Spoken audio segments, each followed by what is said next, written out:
Welcome to the Idea Climbing Podcast. Wondering if you should start a podcast or continue one? The answer isn't always a resounding yes. We dive into why you should or shouldn't start a podcast and how to do it if you decide to move forward. My guest is Jeff Dauler. Jeff spent 25 years building top rated morning radio shows before turning that same audience instinct toward a different medium.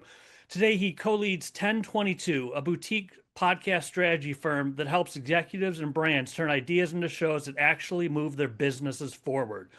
We get into topics including what makes a podcast worthwhile, the mistakes 90% of podcasters make and how to avoid them, how to build something that actually grows your business, the one thing above all else that you need to do if you're going to start a podcast, and other golden nuggets of advice. You're going to love this show.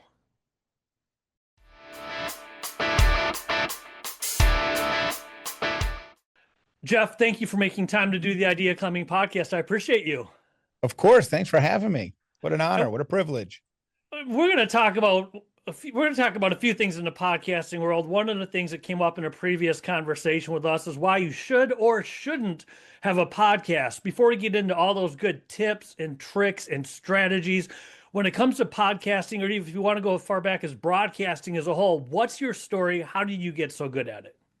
I started my first podcast in 2016 and started doing podcasting full-time in 2019 when I was asked to leave the radio industry, which is, a lot of people say, you sound like you're bragging about getting fired. But if you've worked 25 years in radio and haven't been fired, you've only gotten fired once, that's a good track record. So I had a 25-year radio career working in morning radio, worked in a ton of different cities as an executive producer of a morning show, as a co-host of a morning show, as a host of a morning show, and everything was great. And then in 2019, I got fired and said, you know what? I've got some severance. I've got some money coming to me. I don't have to rush out and find another radio job. I'm going to sleep past 4:30 a.m.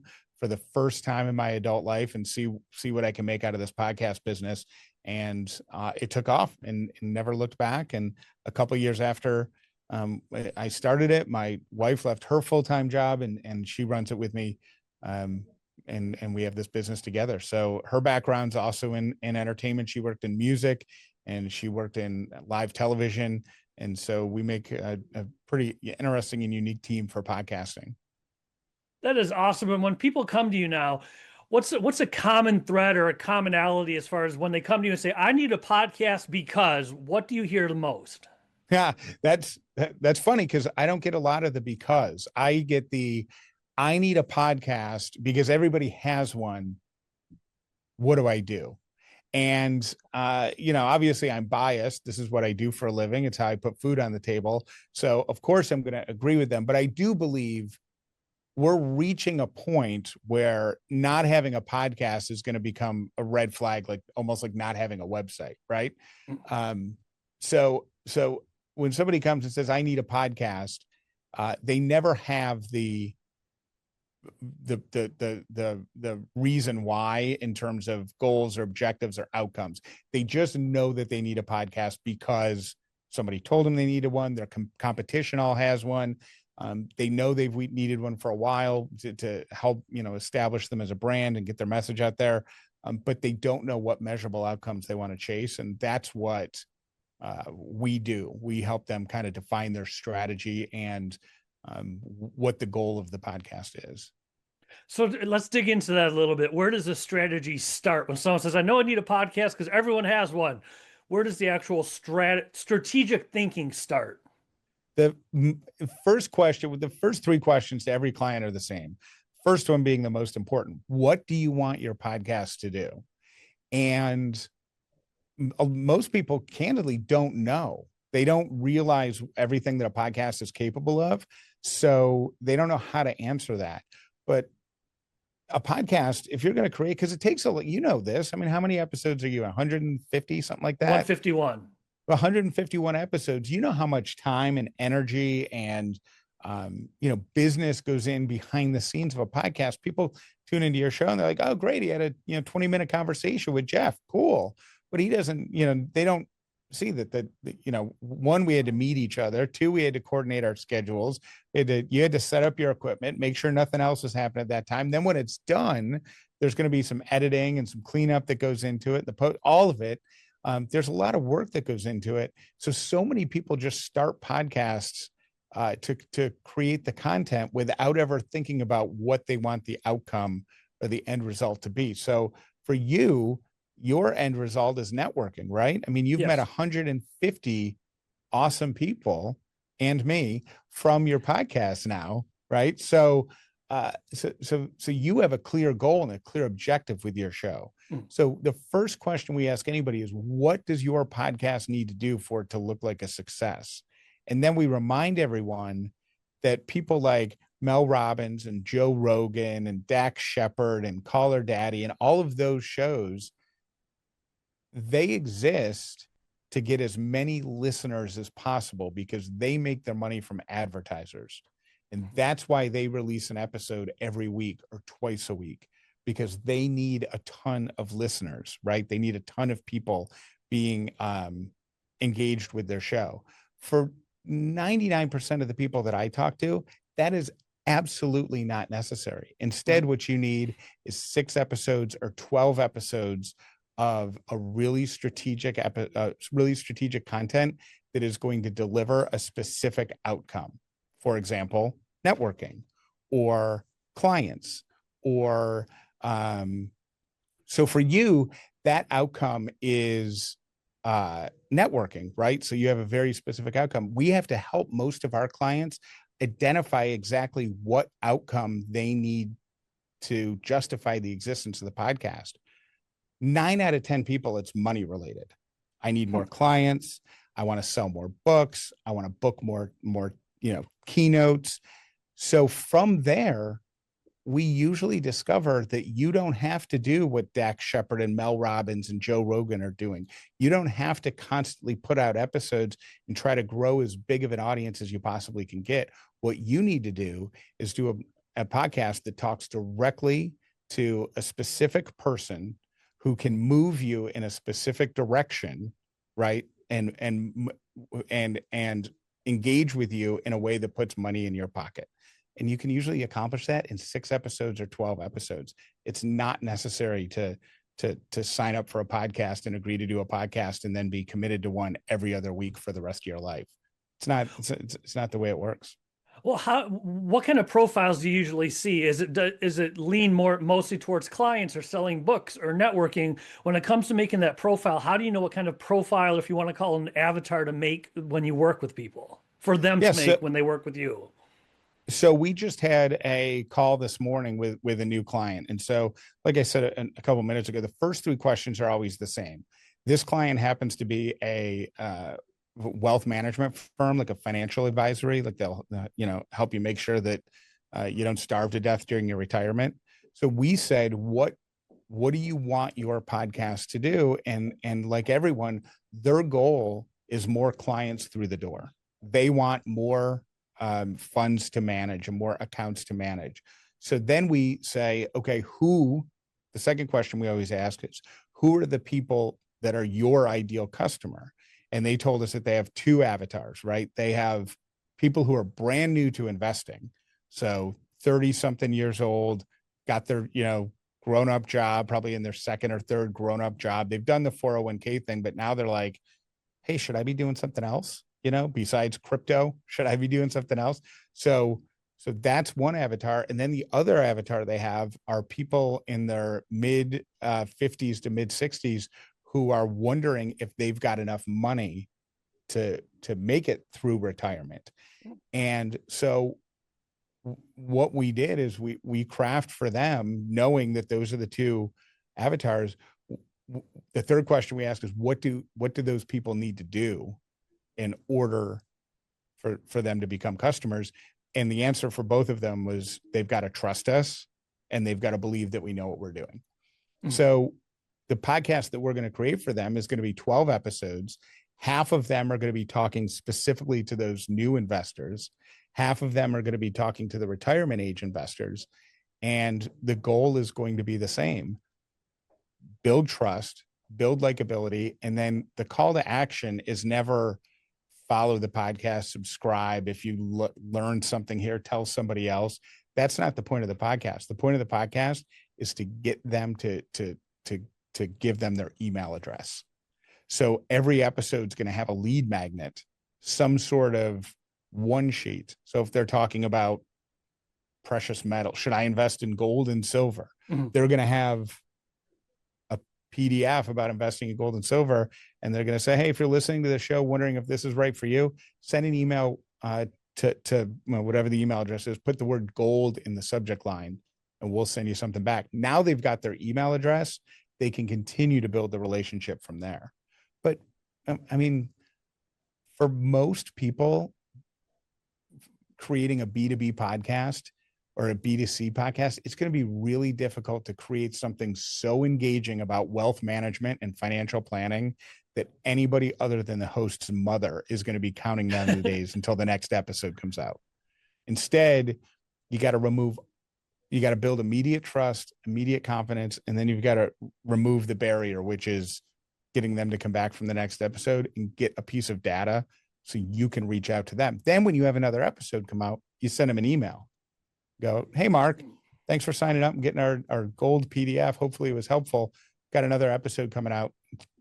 It's out today, and it's about crypto. Yeah. Here's the link. So once you get the profile or the avatar, break down a little bit what makes the structure of a good, let's stick with B2B here. What makes the structure of a good show? Once you know, okay, here's my avatar, here's why I'm doing it. What does the structure of a good show look like beyond just having a conversation and turning on a microphone?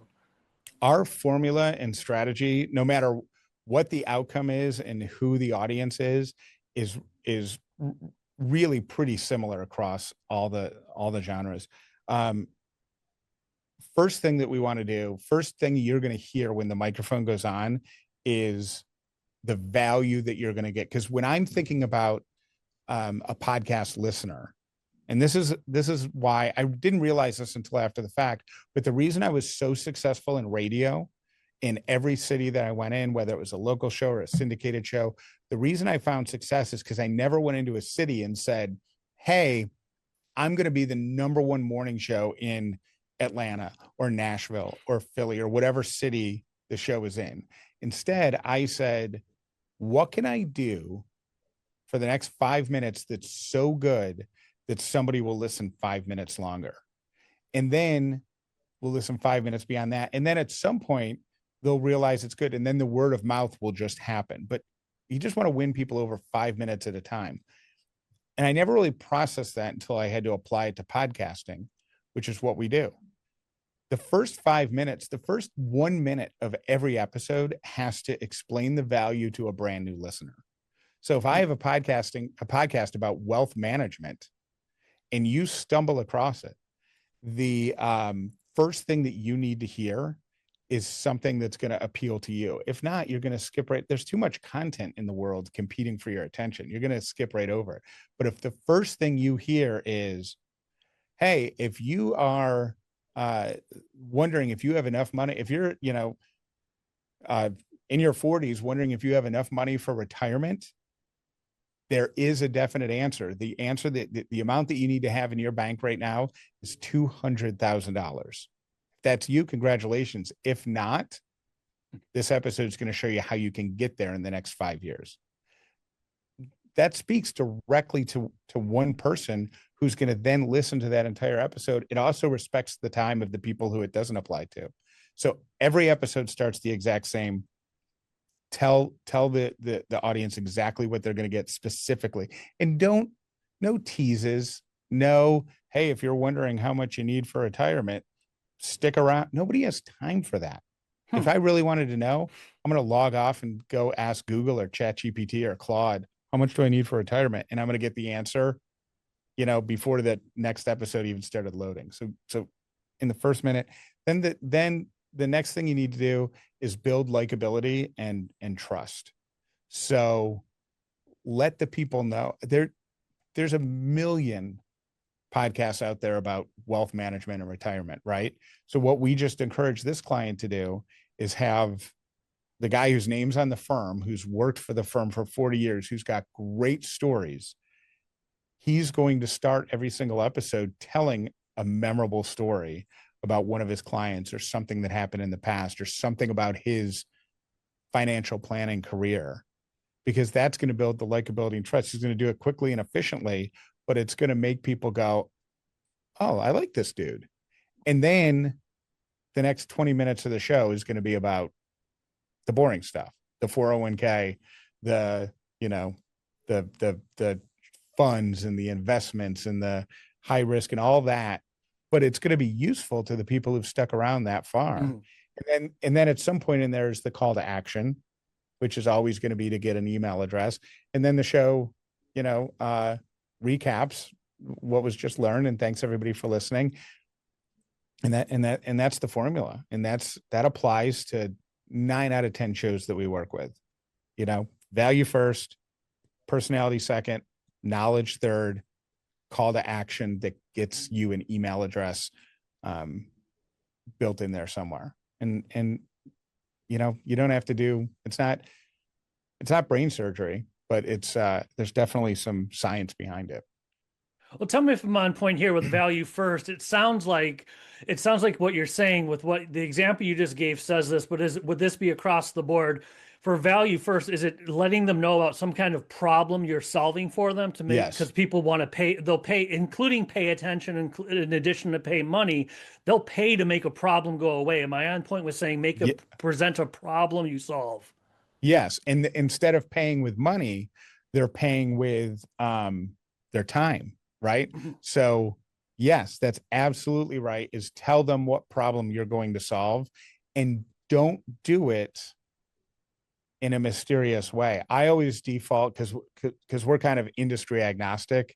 We've got women who've written parenting books and wealth management firms and people who sell benefits to companies and interior design. I mean, we're all over the place with who we work with. So my kind of go-to is pizza. So I always use pizza as an example. So if you're going to do a podcast about pizza and this topic happens to be about cheese, don't open the episode and say, hey, if you're a homemade pizza aficionado and you want to know what blend of cheese goes on top of the pizza, this episode's for you. You've just really, really, really narrow casted your audience to super passionate people who want to know what blend of cheese goes on pizza. The better way to open that episode is, hey, did you know that 9 out of 10 pizza experts say that mozzarella only is the wrong topping for pizza? Not only that, you shouldn't be shredding it finely, but chunks of mozzarella are better. All of that is covered in today's episode. Now, I'm like the hobbyist pizza guy. I'm like, oh, really? I didn't know that. So now I'm going to engage with the whole episode and you've already given me the answers. Like, there's no mystery to solve. My biggest pet peeve is when people take random clips from the middle of the episode and put it at the start, but don't put any thought or attention into what the clip is. They just take a clip that, has a big laugh, or somebody going, oh, I didn't think of that, but they don't put any context around it in hopes that that's going to get a new listener to listen to the whole thing. It's probably not. Like, those all came from, if Caller Daddy is interviewing the vice president of the United States, people will probably stick around to hear what that clip was.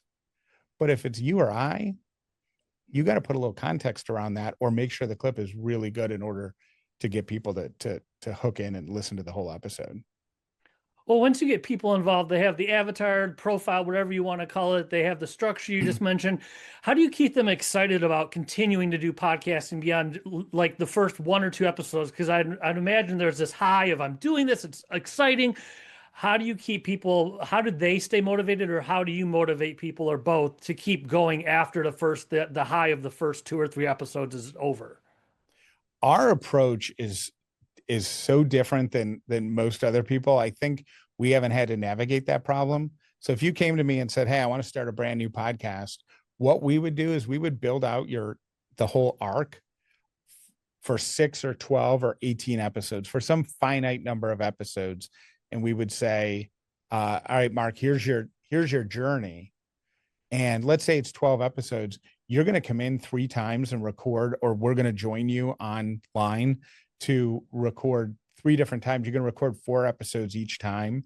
And they're probably going to be segmented, right? So, like you mentioned, before we hit record on this episode, you record your intros after the fact. Mm-hmm.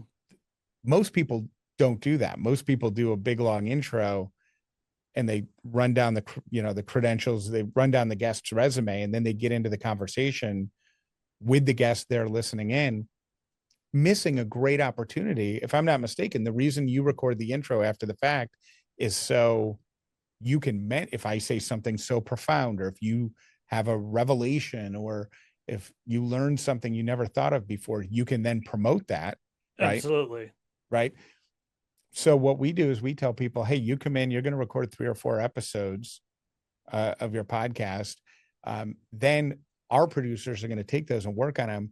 We're going to find those compelling moments, and we're going to write your intro for you, so that when you join us online again to record your next batch of episodes, you're going to be recording the intro to theirs. And then so the excitement never wanes, because they've done 12 episodes typically in the time it takes somebody to do 3 or 4. And then they're done, and we'll put their content on a content calendar.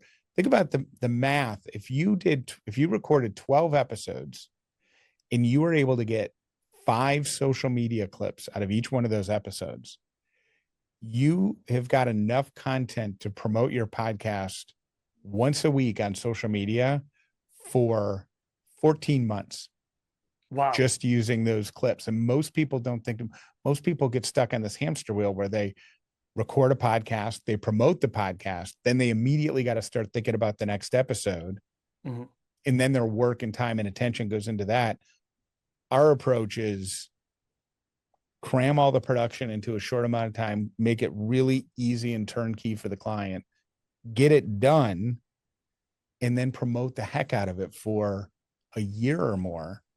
And then what we'll do is, once the first 12 are done, then, just like a website, you ever go to a website of somebody, you're like, oh, this looks like a cool company or a cool person. And then you see, last blog entry is October of 2021. Yeah. You're like, ooh. Same thing with a podcast. If you look at the last posting date was 9 months ago. So we encourage most people to do, like, most industries have enough new content to be able to do a monthly or an every other month update type episode. So that's what we encourage most of our clients to do. Batch of episodes all at once, schedule a promotion for a year, and then just stay relevant by releasing, once a month or every other month episodes. We've covered a lot of ground in a short period of time. Someone's listening or watching right now, they're still kind of on the fence about, I think I should start a podcast. Based on what we've spoken about already, or something you haven't touched on yet, if you were to say, if you're going to start a podcast, at least do this one thing. What reason would you give them to start a podcast? Define the why, right? So everybody wants to have a podcast because everybody wants to get those Joe Rogan checks, right? And they want to have that level of success.